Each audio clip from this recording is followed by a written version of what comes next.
Hoje é dia 30 de agosto de 2012, aqui detrás da câmera do celular.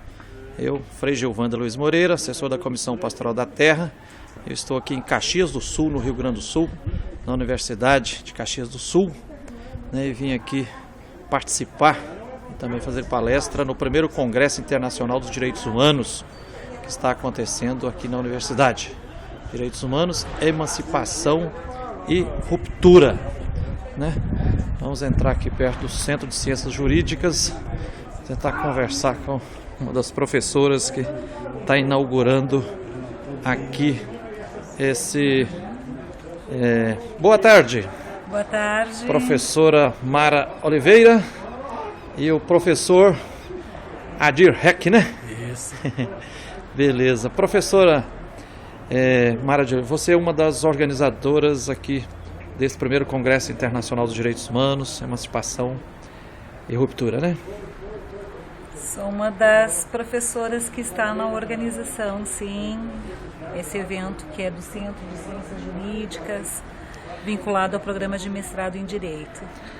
Professora Mara, você já é bastante conhecida, mas antes de eu perguntar para vocês precisamente sobre o Congresso, quem é a professora Mara de Oliveira e o que é que você vem fazendo aqui no Rio Grande do Sul, precisamente aqui em Caxias do Sul e na Universidade? Então, eu sou assistente social, minha profissão é essa, sou formada em serviço social por essa universidade e meu mestrado e doutorado é na área do serviço social, particularmente na área de políticas sociais públicas.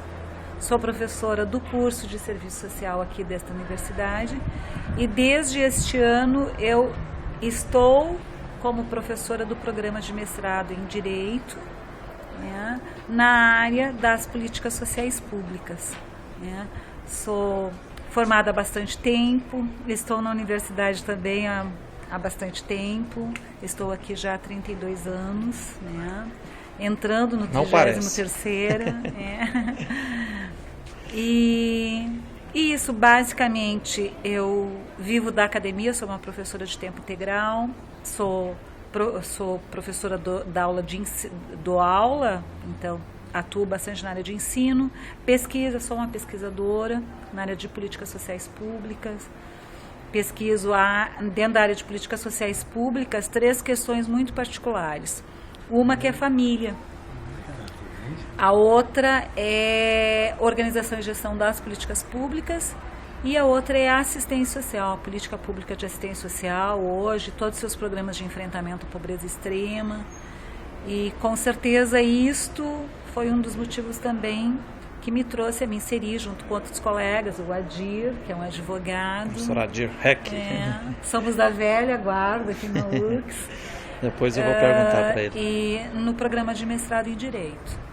Ok, professora Mara de Oliveira, e aí, por que e para que vocês resolveram organizar e realizar aqui o primeiro Congresso Internacional dos Direitos Humanos, Emancipação e Ruptura aqui na Universidade de Caxias do Sul? Veja, a discussão dos direitos humanos, ela veio primeiramente para ser esse congresso fazia um tempo que o programa, antes inclusive de eu me inserir no programa, vinha fazendo algumas parcerias bem importantes com a Procuradoria-Geral do Estado do Rio Grande do Sul, que tem uma discussão e que tem um grupo bastante avançado na discussão sobre garantia de direitos de forma geral. E no ano passado a PGE procurou professores do programa, a coordenação do programa, que hoje é o professor Sérgio Agustin, dizendo, olha, acho que nós poderíamos fazer uma parceria e fazermos um grande evento sobre direitos. A ideia era direitos. E daí isso avançou para direitos humanos. Por que direitos humanos num primeiro momento? Avançou para direitos humanos na discussão exatamente da violação. Ou seja, nós vivemos tempos de gente cortada, tempos de gente de sofrimento absoluto. Talvez por isso o lema emancipação e ruptura. Exatamente. E em cima disso, assim, num primeiro momento veio a discussão de que direitos e por que que nós especificaríamos de direito? E na primeira perspectiva veio a discussão da violação. O que nós temos tido de violação de direitos? Daí a gente passou, olha, direitos sociais, olha, são os direitos civis, olha, são os direitos políticos. Mas, bom, se são tudo isso, são direitos humanos. E daí pensamos e começou a avançar, ou seja, não surgiu no primeiro momento que era direitos humanos, mas logo se chegou a esse consenso de que era isso, e logo também se chegou ao consenso que ele deveria, sendo direitos humanos, porque a gente não pensava no primeiro momento num evento internacional, a gente pensava num evento inclusive regional, estadual, né? Só que quando a gente definiu que era direitos humanos, daí veio uma questão que se liga automaticamente. Discutir direitos humanos não pode ser discutido apenas num espaço que pegue um município, um estado, um país, né? Ele sendo um direito humano, ele é um direito internacional, ele é um direito de todas e todas, né? E por isso internacional. E a partir disso a gente começou a montar de que era um momento, e por isso um dos objetivos também, de que era um momento de a gente garantir a ruptura, no sentido da ruptura com as várias formas de violação que a gente tem vivido. E a emancipação é o que a gente busca. Ou seja, o que a gente quer da sociedade?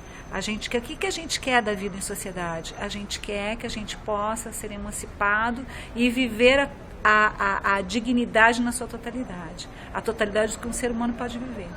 E daí avançou, né, numa discussão muito legal que teve nós da universidade, mas que teve o pessoal da PGE, daí, e que teve uma coisa muito importante, que logo veio já no primeiro momento, porque quando a gente decidiu que era direitos humanos, bom, a gente precisa chamar o pessoal do Movimento Nacional dos Direitos Humanos para vir discutir. Então, a universidade é a promotora, a universidade faz a organização desse espaço, cede esse espaço, e com isso, claro que ela fica com algumas atividades diretamente ligadas ao operacional.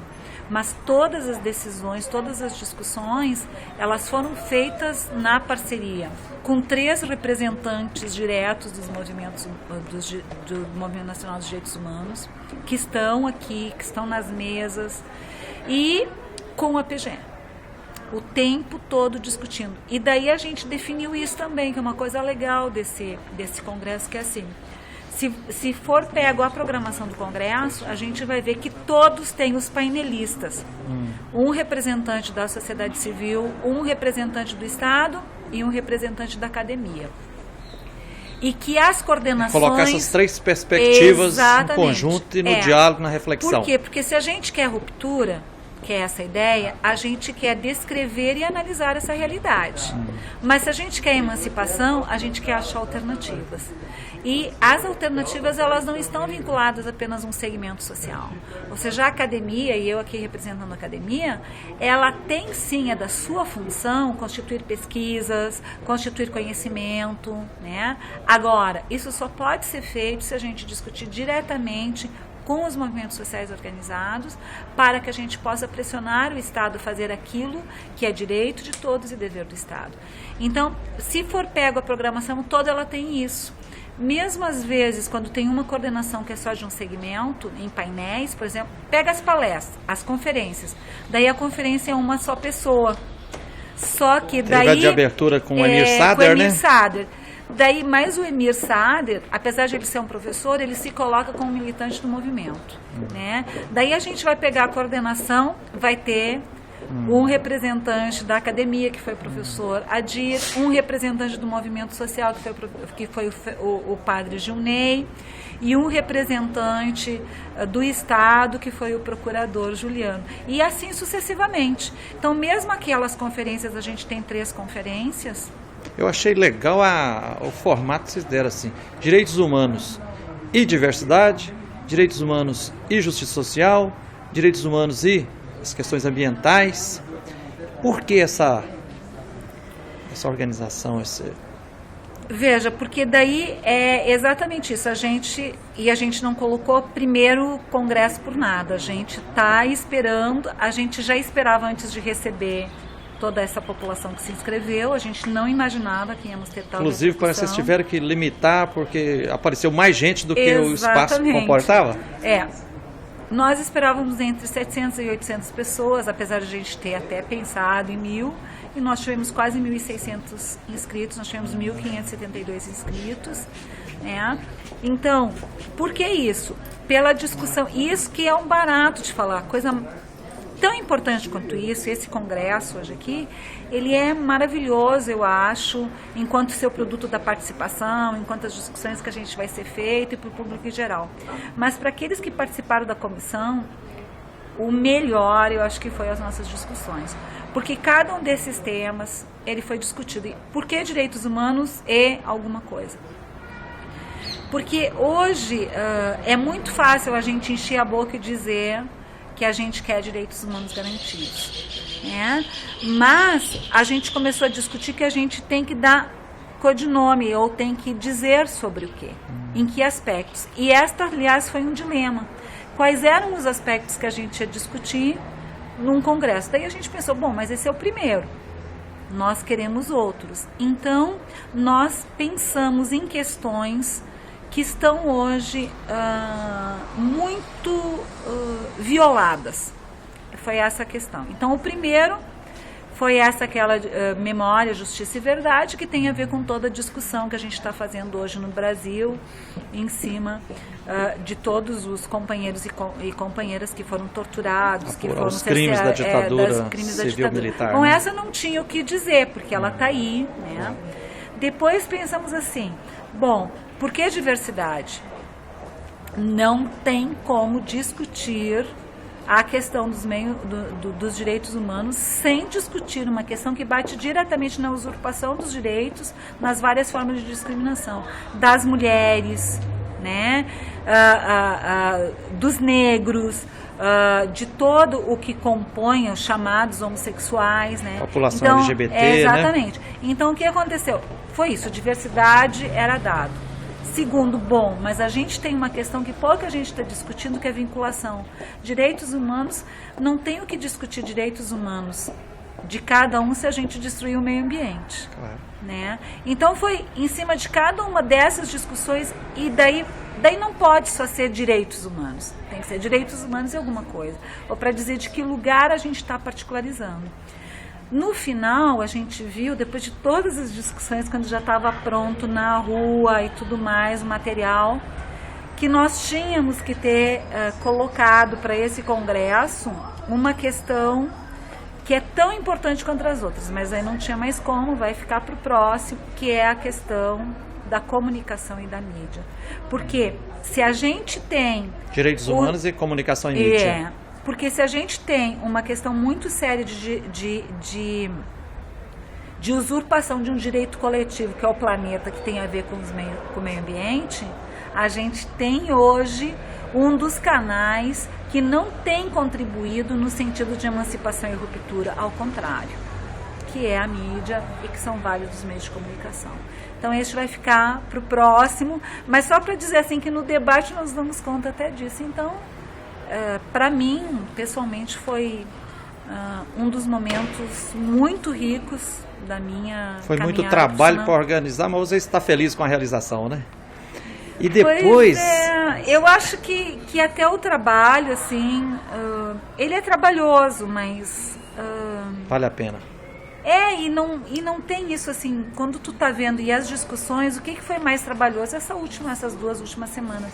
O resto, cada vez que a gente pensava no trabalho, mas que a gente ia se encontrar, ia discutir, descobrir coisas novas. Professora Mara de Oliveira, para encerrar, eu observei aqui também, eu fiquei muito feliz de perceber que teve um número muito grande de trabalhos, né, de pesquisadores, mestrandos, doutorandos, apresentando trabalhos aqui nesse congresso, né? É verdade. Nós tivemos 150 e alguma coisa, que eu não vou lembrar o quanto, né, de trabalhos inscritos. Nós tivemos 124 selecionados.